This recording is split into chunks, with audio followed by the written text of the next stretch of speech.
Esta historia me la contó un hombre joven, al que apenas conocí, pero cuyas palabras se me han de quedar grabadas toda mi vida, pues nunca dudé de su sinceridad, ni él tampoco tenía un motivo para mentirme. Cada cierto tiempo recibo en mi trabajo a gente interesada en realizar prácticas de campo, también a estudiantes que están por terminar sus estudios, y en ocasiones, cuando es necesario, entrevisto a gente que cubrirá alguna vacante dentro de la empresa. El otro día realicé una de estas entrevistas. Se trataba de un muchacho de 27 años casado y con 2 hijos. Lo primero que me sorprendió es que en su currículum marcaba como único trabajo realizado hasta entonces la actividad de trailero. Le realicé las preguntas de rutina, esto para saber si tenía el potencial necesario, así como la disponibilidad requerida, y entonces le pregunté por el sueldo. Para mí resultaba obvio que como trailero, esta persona debía ganar mucho más de lo que le estábamos ofreciendo, y la verdad es que esto me hacía desconfiar un poco de su historial personal. En un principio, lo vi reacio a hablar sobre los motivos por los cuales había abandonado su empleo anterior, así que medio en broma, le comenté que si no era porque hubiese visto algún muerto en la carretera, o hasta la misma Llorona. Por supuesto, mi comentario fue de lo más inocente, ya que a cualquiera que le gusten las historias de terror, habría escuchado alguna vez de apariciones en las carreteras. Pero aquel hombre que estaba frente a mí no lo tomó a broma. Se puso pálido y, secándose el sudor frío de las manos, comenzó a confesar lo que ahora les relato. He sido trailero durante 6 años, y como usted dice, estamos acostumbrados a escuchar todo tipo de leyendas y cosas que pasan en las carreteras. Pero jamás viví nada en carne propia, hasta hace un par de semanas. Me encontraba yo, camino a entregar una carga al municipio de Cholula. Eran alrededor de las 2 o 3 de la madrugada e iba yo solo. Esto debido a que a última hora mi chalán no había podido hacer el viaje. En fin, a pesar de esto, no había tenido mayor problema hasta ese momento, y no realicé ninguna parada hasta el kilómetro donde pasó lo que le cuento. Por fuerza, había tenido que tomar el rumbo federal, ya que los patrones no habían querido darme para las casetas, y la verdad sí iba un poco sugestionado, porque por esos caminos casi no transito y es más probable que a uno lo atraquen. En eso, voy llegando a un tramo, donde se suele atravesar la gente y los animales para llegar a su pueblito, lleno de topes cada 100 metros. Una vez ahí, reduzco mi velocidad. Al tercer tope, distinguí en la distancia a una persona parada a un costado de la carretera. Avanzo con el camión, y ya más cerca distingo con los faros que se trata de una niña vestida de blanco, con los pelos todos enmarañados y limpiándose el llanto con su falda. Mi reacción fue de puro instinto, supongo, pues frené el vehículo y me bajé de la cabina para ver a la pobre niña. Al acercarme, veo que es como de unos 7 u 8 años, de piel morena y se encontraba descalza. Noto también que su vestido es parecido a los de primera comunión, pero este estaba salpicado en varias partes con manchas rojas, como si fuera sangre seca. Me acerco aún más y le pregunto: «Niña, no llores. ¿Cómo te llamas? ¿Qué haces en la carretera a estas horas? ¿Dónde están tus padres?» La niña, quien estaba aún llorando, me mueve la cabeza como respondiéndome con un no silencioso, para inmediatamente decirme: «Señor, por favor ayude a mi madre». Sentí que me hervía la sangre por la sorpresa de encontrarme aquello, y por 1001 cosas terribles que ya me imaginaba respecto a esa pobre niña y su madre. Claro que te ayudaré. Solo dime dónde está tu madre, le contesté. Siguió llorando la inocente, y entonces, con un gesto me señaló a un sembradío de mazorcas y se echó a correr. Yo la seguí ansioso por prestarle ayuda, olvidándome de pedir cualquier auxilio o de la carga que llevaba en el camión. Atravesamos medio maizal así en plena carrera, pero en algún momento empecé a pensar en lo extraño de aquello y mi mente se despejó de una especie de bruma que hasta ese entonces la envolvía. Así, distinguí con más claridad la extraña luz que tenía la niña, una luz que la hacía perfectamente visible aún en medio de la noche y de aquel maizal. Y también supongo que por instinto, un temor profundo me empezó a llenar las tripas y un calambre me recorrió todo el cuerpo.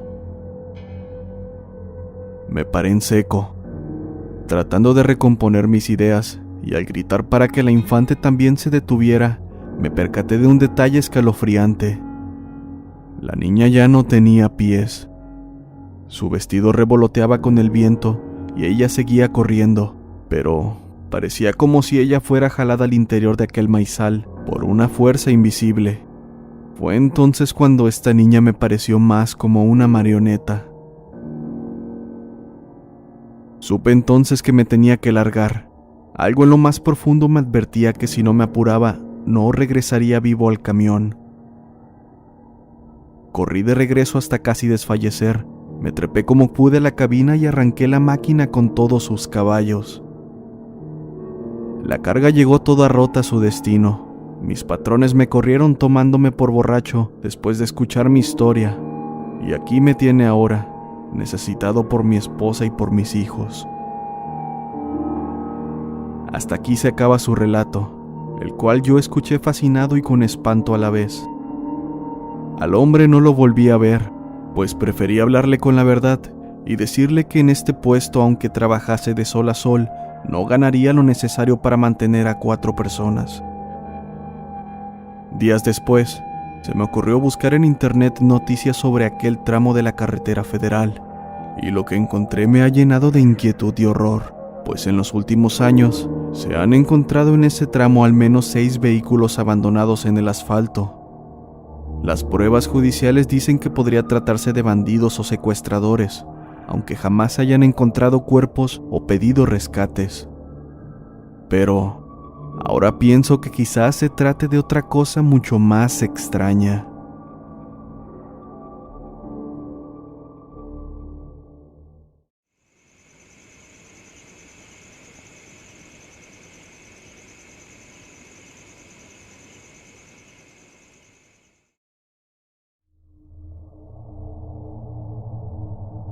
Soy trailero y desde pequeño me inicié en este oficio. Mi padre, en paz descanse, me llevaba a sus viajes por las carreteras de México y así aprendí a conducir un camión apenas alcancé los pedales. Con el tiempo me volví un camionero experimentado como mi padre y trabajé en muchas compañías. Nunca me pasó nada extraño. Nada que no fueran todo tipo de accidentes por la imprudencia o la estupidez de algunas personas. Llevé a mucha gente en mi cabina de la que aprendí cosas y que además me contaban historias sobre carreteras y leyendas que podías encontrar en pueblos por los que comúnmente pasaba. Pero a mí no me pasó, ni vi nada durante muchos años. Pero como todo, la suerte se me acabó y experimenté algo que me dejó marcado durante mucho tiempo. Y aún el simple hecho de recordarlo me inquieta bastante. En ese entonces vivía en Linares, Nuevo León. Empecé a trabajar para una línea cañera que transportaba azúcar. Tripulaba un Kenworth con el remolque lleno de producto. Así, salí desde Tantoyuca, Veracruz, con rumbo a Laguna del Mante. El camino estuvo tranquilo y sin ninguna novedad. Ya casi llegando al punto de descarga, había un retén militar en donde había una larga fila de camioneros esperando a ser revisados. Era inevitable, así que me relajé para esperar el turno. Cuando estuve en el retén, un soldado me pidió bajar mientras sus compañeros revisaban la cabina. Al preguntarme hacia dónde me dirigía, le comenté que a Laguna descargar azúcar. Revisó mis documentos y así continué mi avance unos 6 kilómetros, donde vi algo que venía por la orilla de la carretera. Era de noche, así que le aventé las luces altas. Mientras me acercaba, me di cuenta que se trataba de una mujer, con un extraño cabello rojo, un vestido blanco floreado y una chamarra de mezclilla. Al iluminarla, pude ver que su calzado brillaba de una manera peculiar, pero lo más raro es que parecía estar de pie a la orilla de la carretera sin moverse y viendo hacia el frente. Sentí algo de temor porque, cuando veías gente así, corrías el riesgo de que estos se aventaran a las ruedas del camión, ocasionando un accidente. Así que, teniendo esto en cuenta, empecé a hacer cambio de luces varias veces como señal de advertencia. Asimismo, aminoré la velocidad para prevenirme. Cuando pasé a su lado, vi que estaba de espaldas y me pareció extraño porque antes la había visto mirando hacia el frente.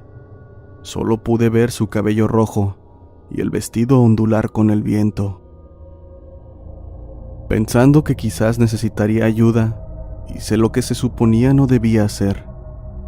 Pero es que me ganó la curiosidad y me detuve metros más adelante.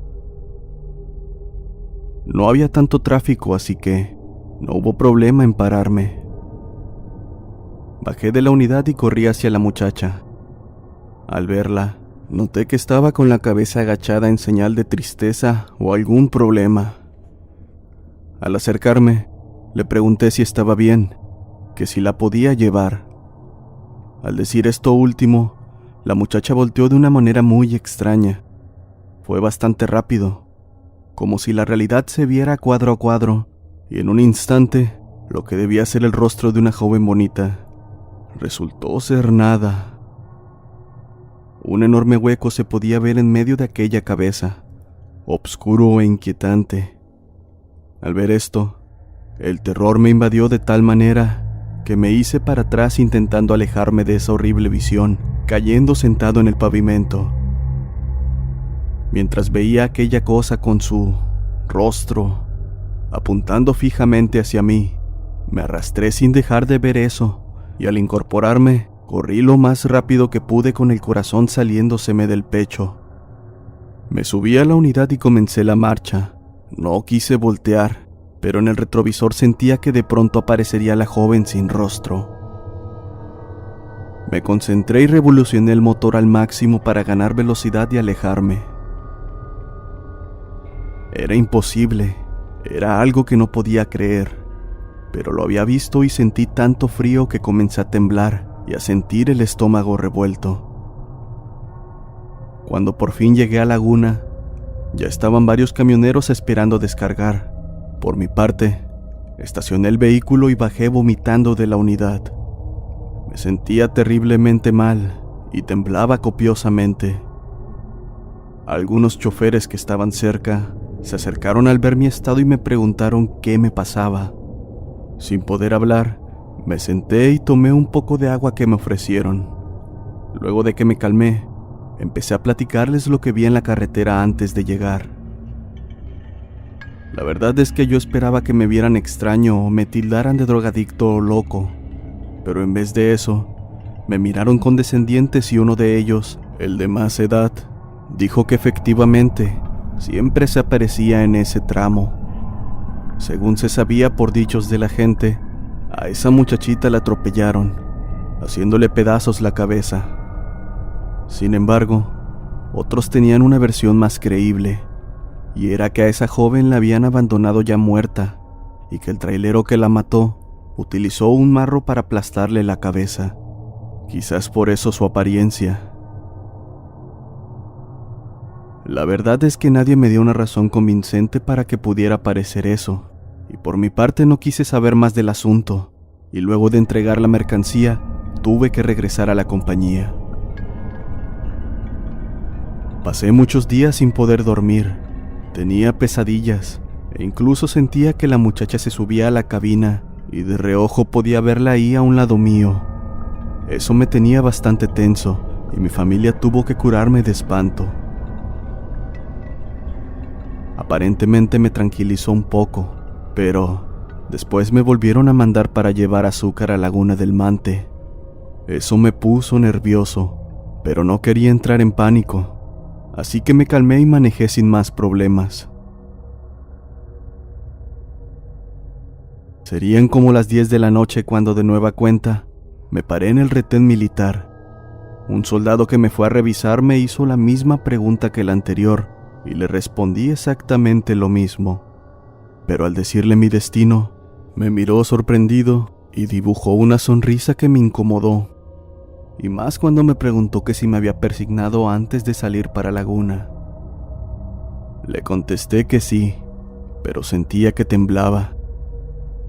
Le comenté que siempre lo hacía porque sabía que había muchos problemas de delincuencia en el área, a lo cual el soldado me respondió de una manera escalofriante. Pues sí, delincuentes, pero además de eso, ya han pasado varios camioneros y autobuses que nos han reportado ver a la joven muerta que se aparece en el tramo más adelante.